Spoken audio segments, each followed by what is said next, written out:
មហាសមុទ្រធំៗទាំង5នៅលើពិភពលោកចង់ដឹងថាសមុទ្រទាំងនោះមានសមុទ្រណាខ្លះតោះយើងទៅតាមដានទស្សនានៅក្នុងវីដេអូនេះទាំងអស់គ្នាទី1មហាសមុទ្រប៉ាស៊ីហ្វិកមហាសមុទ្រប៉ាស៊ីហ្វិកគឺជាមហាសមុទ្រធំជាងគេលំដាប់ទី1ក្នុងពិភពលោកដែលមានផ្ទៃកន្លាប្រមាណ 165.2 លានគីឡូម៉ែត្រការ៉េ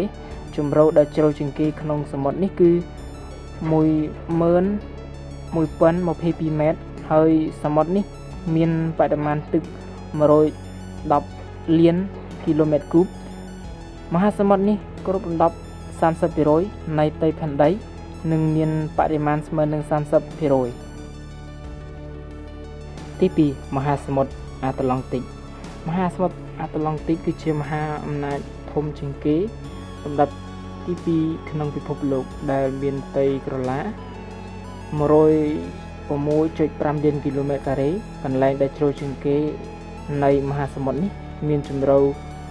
8,489 ម៉ែត្រព្រមទាំងមានបរិមាណទឹកប្រមាណ 323 លានគីឡូម៉ែត្រគូបមហាសមុទ្រនេះមានរាងស្រដៀងនឹងអក្សរ S និងត្រូវបានគេដាក់ឈ្មោះតាមអាទិទេពរបស់ជនជាតិក្រិកគឺ Alstas ដែលជាជនជាតិក្រិកចាត់ទុកជាអាទិទេពដែលគ្រប់គ្រងមេឃមហាសមុទ្រនេះគឺមានទីតាំងនៅចន្លោះទ្វីបអាមេរិកខាងជើងនិងទ្វីបអាមេរិកខាងត្បូងប៉ែកខាងលិចព្រមទាំងទ្វីបអាមេរិកនិងអាហ្វ្រិកនិងទ្វីបអឺរ៉ុបប៉ែកខាងកើតទី3មហាសមុទ្រឥណ្ឌាមហាសមុទ្រឥណ្ឌាគឺជាមហាសមុទ្រធំជាងគេលំដាប់ទី3ក្នុងពិភពលោកដែលមានផ្ទៃក្រឡា 7.5 លានគីឡូម៉ែត្រការ៉េជម្រៅបំផុតនៃមហាសមុទ្រនេះគឺ 8,047 ម៉ែត្រនិងបរិមាណទឹកប្រមាណ 284 លានគីឡូម៉ែត្រគូបមហាសមុទ្រនេះគ្របដណ្ដប់ 20% នៃបរិមាណទឹកនៅលើផែនដីតាំងពីឆ្នាំ800នៃគ្រិស្តសករាជម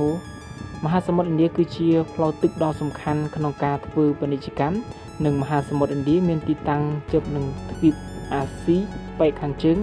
ទ្វីបអេសេនីប៉ែកខាងកើតនិងទ្វីបអាមេរិកប៉ែកខាងលិចទី4មហាសមុទ្រអង់តាក់ទិកមហាសមុទ្រអង់តាក់ទិកគឺជាមហាសមុទ្រធំទី4ក្នុងពិភពលោកដែលមានផ្ទៃក្រឡាជាង 20.3 លានគីឡូម៉ែត្រការ៉េជម្រៅបំផុតនៃមហាសមុទ្រនេះគឺ 3,960 ម៉ែត្រមហាសមុទ្រជាមហាសមុទ្រថ្មីជាងគេហើយមហាសមុទ្រនេះមានទីតាំងនៅពិតជុំវិញទ្វីបអង់តាក់ទិកទី5មហាសមុទ្រអាកទិកមហាសមុទ្រអាកទិកគឺជាមហាសមុទ្រតូចជាងគេលំដាប់ទី5នៅក្នុងពិភពលោកដែលមានផ្ទៃកន្លាជាង 14 លានគីឡូម៉ែត្រការ៉េជម្រៅបំផុតនៃមហាសមុទ្រនេះមានជម្រៅ 1,038 ម៉ែត្រនិងមានបរិមាណទឹកប្រមាណ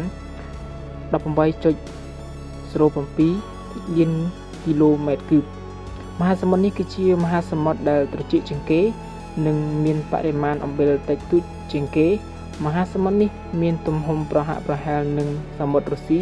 ដែលជាសមុទ្រធំជាងគេក្នុងពិភពលោក